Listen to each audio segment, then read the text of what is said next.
What if I tell you that there is a state in Nigeria currently breaking power records? It's the Nigeria $800 million electricity miracle of Abia. So I'm happy that today the problem has been solved. I feel on top of the world. It's come true, so I'm very excited. You know the usual, somebody will be at home and then they will take the light for a few minutes and bring it back. Bro, I said the benefits in terms of Naira and Kobo. Alright, this is a huge one. In this video, I am going to break down how Abia State pulled off building a groundbreaking power project. How can Nigeria adopt the Abia blueprint and consequently light up the country permanently? And here comes a somewhat exciting solution: the Electricity Act 2023.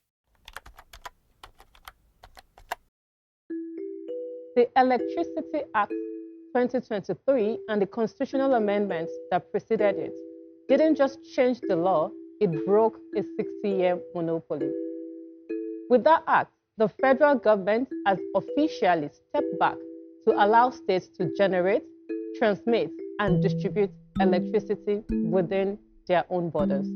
The story gathers momentum in Abia State. Electricity miracle of Abia.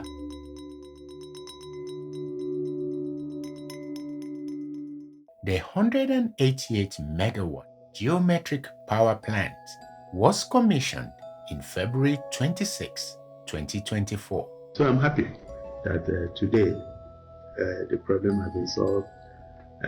Information available to me is that gas had started flow from Owaza to the plant. It's come true, so I'm very excited. I'm very happy, and I'm very happy for the people of Abia State and for the Southeast. I feel on top of the world because we set out to provide reliable electricity for the people of Abia.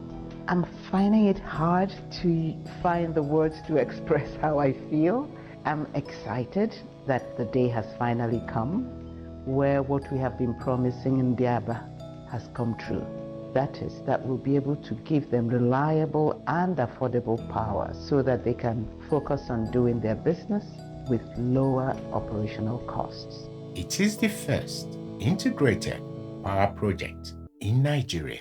What does it mean when we say integrated power project? Well, it means the entire energy value chain is handled within a private sector-led single entity. So we're talking generation, transmission, and distribution under one umbrella. Each of the three stages are usually handled by different companies. Geometric Power Limited is the officer in charge in this case. Ladies and gentlemen, it is with immense pride and profound respect that I introduce to you a distinguished son of Africa, a trailblazer in engineering and a national icon in public service. Professor Bart Nnaji is a globally celebrated engineer, respected academic, and a visionary policy leader.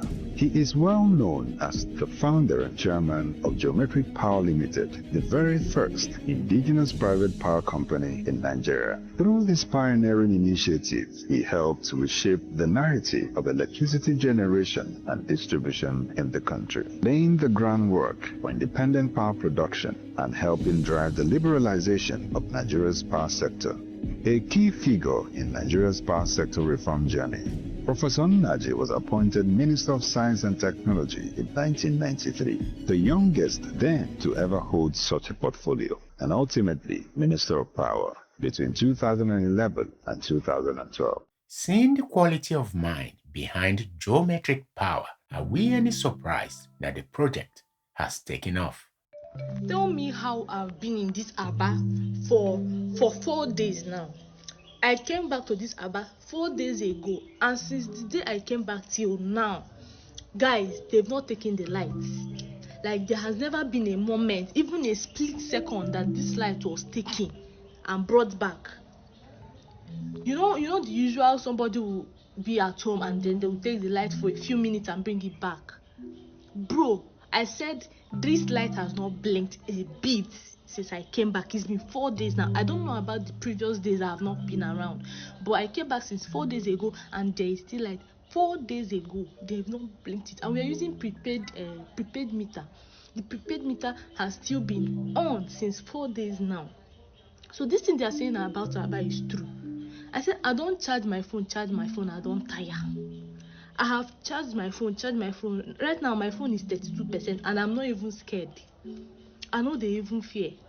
I carry power bank. They very useless for my eye now. I came back with power bank, but I don't even know where it is. Okay, so I was hearing one news about national grid collapse. I mean, who they Aba no say anything collapse? So you know, us where they Aba, nothing collapse. So a big shout out to Aba Power, man. Big shout out. Electricity miracle of Aba.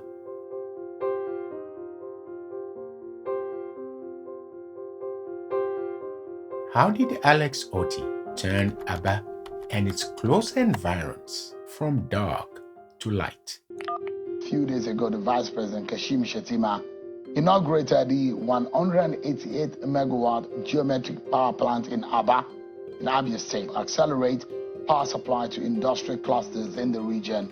The power plant, described as a first integrated electricity facility in Nigeria, is located in the Osisioma industrial area of the southeastern state. It is understood that the Aba Power Limited Electric, a new electricity distribution company, will take electricity from the plant and supply it to 9 local government areas out of the 17 that we have in Abia State. It's been described as the biggest investment in the southeast zone of Nigeria. The geometric power is said to have been expended about $800 million on this integrated power project, which includes the building of a 27-kilometer natural gas pipeline from Owaza in Ukwa West LGA in Abia to the Osisioma industrial layout in Aba. How does Abia State benefit from the Electricity Act 2023? Power generation has moved from the exclusive list to the concurrent list. So the government of Abia State would have a say in how the business of power is done in Abia. And that is why we count ourselves as very lucky, because this is probably the first place that this kind of integrated power project has been commissioned. The good news about Geometric is that it's not only a generation or generating company, it is also the transmitting company and of course the distribution company. If you follow what happens with power in Nigeria, you'll find that a lot of power that is generated is lost in transmission. So today, Geometric is in Aba, and it is transmitting and distributing in Aba. So we believe that nothing will be lost. So it's a big deal, and we are very excited about it. Nigeria states can now be in charge of their own electricity, and the geometric power model, due to its unique component of embedded generation, shields and separates itself from the national power grid. To add an understanding, there are a lot of Igbo leaders who stood up at the time who said saboteurs do not want this project to take off and to happen. Thank you, Sharon. Let me start from the positive side of the story, and that is that Professor Bart, Nnaji, and his team were very resilient. If they were not the strong-willed people they were, I believe they would have thrown in the towel a long time ago. Like you said, it actually started in 2004. So this is exactly 20 years after it started.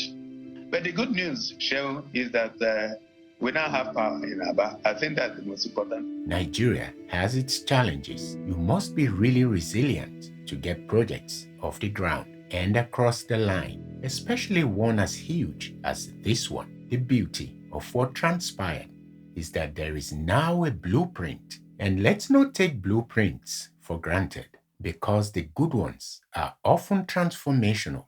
Take the Dangote refinery and the Lekki Deep Sea Port, for example. Look at what that is doing for Nigeria today. But more importantly, what will it do for the local economy? When you look at it from that point of view, this is a win-win for everybody. That in terms of Naira, and that's one good thing about the geometric project, and I was happy that Professor Nnaji's wife reminded me that I insisted in 2014 and converted all their dollar loan into Naira, and today they are happy that it happened. So in the $800 million outlay, I think it's only $50 million that are in foreign currency. The rest are in local currency. So over time, this is going to be very profitable. And the profit continues ad infinitum, even for Abia State government in terms of generating internal revenue. When you have the businesses coming back, when you have the shoemakers in Ariara market be able to produce at half the cost just because of power. So you can't begin to quantify the benefits in terms of Naira and Kobo. Right. This is a huge, huge one. I think any state worth its weight in gold should be rubbing their hands together right now and getting excited. Just the commercial possibilities alone is totally endless. So let's see what state have the gravitas to take on this challenge of establishing their own power plant. The Nigerian Electricity Regulatory Commission has transferred regulatory oversight of Abia State's electricity market to its new formed state regulator, ASERA. This move, backed by the Electricity Act 2023, enables states to manage their own intrastate electricity operations. With Enugu Electricity Distribution Company directed to establish a local subsidiary, Abia becomes the latest example of sub-national electricity reforms. Experts say this is paving the way for more states to follow suit, boosting energy investments and service delivery through decentralization. Having the right regulatory environment is very important. All these have to be in place for states to be able to handle their own affairs. The good thing is that all that needed to be done is already in place. There is a blueprint. Everything is out there. So the whole idea of the state electricity market is to put the mechanism for developing the states into the hands of the state governments. If you look at it like this, power is absolutely essential for growth. And there are no countries that have good GDPs that have low power. So it's essential for us to look at it that way. If you say no state is commercially viable, what do you term as being commercially viable? I don't think there's a state in Nigeria that doesn't have an industry that it cannot sell. Natural resources, if you talk about agriculture, if you talk about mining, if you talk about oil and gas, there is no state in Nigeria, even if it's tech, for a state to have what you call an integrated resource plan, which is basically saying, what do we have? What is the demand of power in this state from these industries? What do we need to get to where we want to get to? For example, let's say, I'll just use figures. Let's say Oyo State needs 500 megawatts of power, and it's only getting 100 megawatts from the grid. What this means is that the people of Oyo State, through generators and other means, are already paying the cost of that 400 megawatts that is lacking. Yeah, and they're doing that through diesel generators, through petrol generators, through solar. So basically, people are already paying for that power. So the issue is, how do you get them to pay for that power at a cheaper rate? Because you have economies of scale. which is what developing the industry will do. And I'll give you an example. With Oyo State, they have a gas master plan. And in that gas master plan, what they've done is they've identified industrial and agricultural clusters that need power. And so Shell is building a pipeline to take gas there. So a generating company can set up in Oyo State and feed these industries with power. What does that do? You have a boom in production. It lowers the cost of production. It provides employment. So then the GDP of Oyo State and any other state that has takes care of its state electricity market, you have a growth. I think it's understandable that not all states will be up for the challenge or even be ready as we speak. But the good thing is that states can key in with autonomous states to receive their electricity. I think it's safe to conclude that in the not too distant future, Nigeria will align with the scripture. Let there be light. Please give me a like and subscribe to the channel.